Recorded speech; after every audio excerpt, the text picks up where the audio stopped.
Landlord-tenant battles, tons of new restaurants, and a zipline over the Spokane Falls. Here's what's coming soon to Spokane. I'm Haydn Halsted, your favorite Spokane realtor, and before I give you the juicy details about all the exciting things going on in Spokane, please give me 2 seconds of your time, illuminate the like button to help this video find more people moving to Spokane, and if you are someone who is moving to the Spokane area, make sure to subscribe so you don't miss my weekly uploads and get as much information as you can before making the move to Spokane. Alright, so getting right into the heaviest topic that we will be going over today, Spokane is facing some big changes and challenges in regards to the regulations for landlords and the services provided to tenants. The first big change has already happened and been voted in by City Council, making it so that a tenant may not be evicted for non-payment of rent if they are actively seeking rental assistance. This new law comes from a previous, more intense draft sponsored by the City Council member Brian Beggs that would have removed the option for landlords to increase rent if they accepted a tenant that had rental assistance. They couldn't get that one through, so they took this more watered down approach and basically made it so that if a landlord would like to increase rent, but the current tenant can't immediately afford it,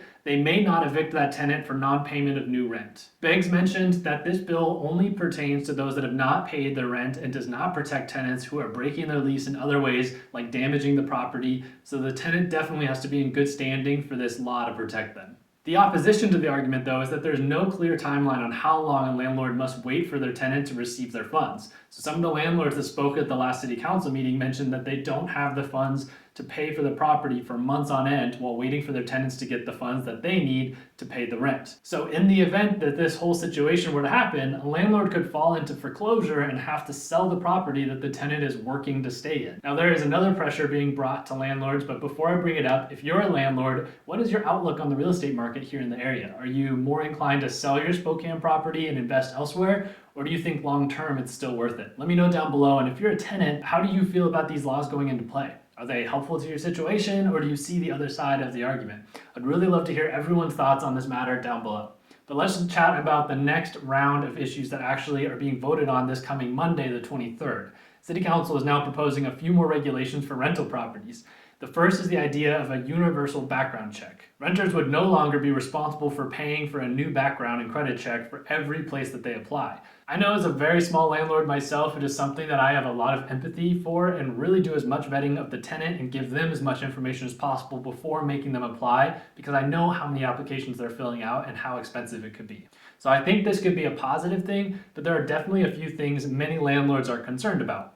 The first is that this background check only goes back 1 year unless the prospective tenant has a violent crime or a sex crime on their record, but the landlord is allowed to use any other form of background check in addition to the universal background check, but they would be required to take on those fees.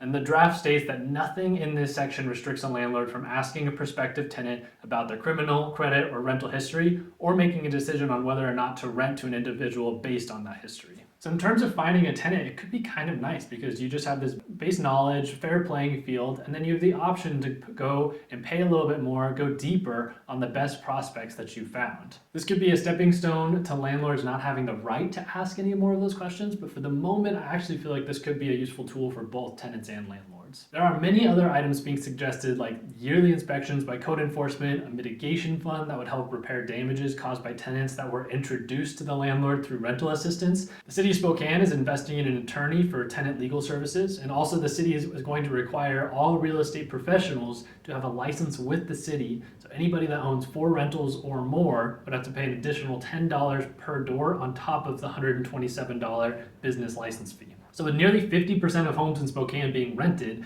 that's an easy $500,000 that the city has found themselves. So that's all the detail I'll be going over today, but I will potentially make an update video next week after the council votes if they don't end up extending it. But let me know down below if that would be helpful to you. Moving on to something a little more fun and lighthearted, Spokane is possibly getting a zip line right in the middle of downtown. Now my assumption was that it was going to go straight over the Spokane Falls, which would definitely be a rush, and they tried it, but they can't do that. They will be adding an extension to the fairly new plaza, which is a scenic overlook by City Hall, and then the zip line would extend about 1,400 feet down under the Monroe Street Bridge and into Red Band Park in Peaceful Valley. I really like the idea that this video rendering shows of a walking path on the south side of the river underneath the bridge, We already have something like this on the north bank of the river, but I'm always encouraging of creating more walkability downtown and making the surrounding neighborhoods feel more connected to the city center. And this still isn't promised and has been in the works for a few years now, but the Spokane City Parks Department has been working to get this to happen, and if they can get the contract signed, it could be finished by the summer potentially, alongside some of the other major projects in Riverfront Park, like the Post Street rehabilitation, which will all wrap up in time for the 50th anniversary of Expo 74. And lastly, we can't forget to mention some of the new restaurants coming to Spokane. It feels like the food industry is absolutely booming in our area right now, and it's terrible for my diet and my wallet,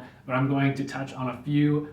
If you want the full list, go to Inland Northwest Business Watch, where their website stays up to date on all the business happenings in Spokane area and provide me a lot of info for this channel. So go check out their website and give them a follow on Instagram. The first restaurant I'm excited about is called Off the Wall. This is a super unique concept, especially to the Spokane area, and they're opening up on a block downtown that needs more fun and attractive places to hang out. They're opening up at 121 North Wall, just a block from the bus plaza, on a street that really needs to be more like the Pike Place Market in Seattle. The street is already closed off to vehicles besides delivery trucks, and I think they should just enclose the entire street and make it a year-round market or a place for food trucks to park in the winter. But off my soapbox, I think this is a step in the right direction, where Off the Wall will be an indoor food truck concept. It will be a great stop for lunch or a quick dinner before seeing a show downtown. They'll offer tacos, hot dogs, smash burgers, plus a full bar, and they're supposed to be open late. We definitely need more cool spots to hang out after 10 p.m. This restaurant is being brought to us by a couple that already own a handful of hip restaurants around town, so I think this is a very welcomed addition to the downtown core. Next is Sandoz, which will be a new drive-through breakfast sandwich shop on Ash, where Taco Vado used to be. Taco Vado is my love language and had the best breakfast burritos in the world, but they are moving just up the road into their first brick and mortar. But I'm super excited that this drive-through will still be serving up some of the best to-go breakfast in town.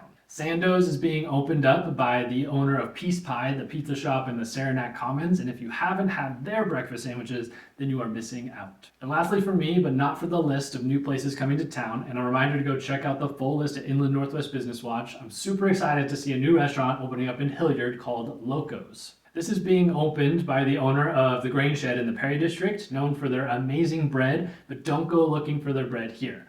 They're looking to help expand the growing restaurant scene in Hilliard alongside other restaurants like the Bad Seed and Kismet, and will be bringing what they describe as a 50-50 between a Texas honky-tonk vibe and a punk rock vibe, which I am very much looking forward to. They make an amazing chili at the Grain Shed, and it is only available as a special, but now it'll be available every day, and it will be encouraged at this place to put chili on everything, so you can catch me there on opening day. Well, this was a very exciting coming soon video. What are you most excited about? Drop me a comment down below and let me know what I missed. And if you are moving to the Spokane area, there's a link in the description to book a call with me directly on my calendar at a time that's convenient for you. I'd love to help you make the move to Spokane, and I'll see you in the next video.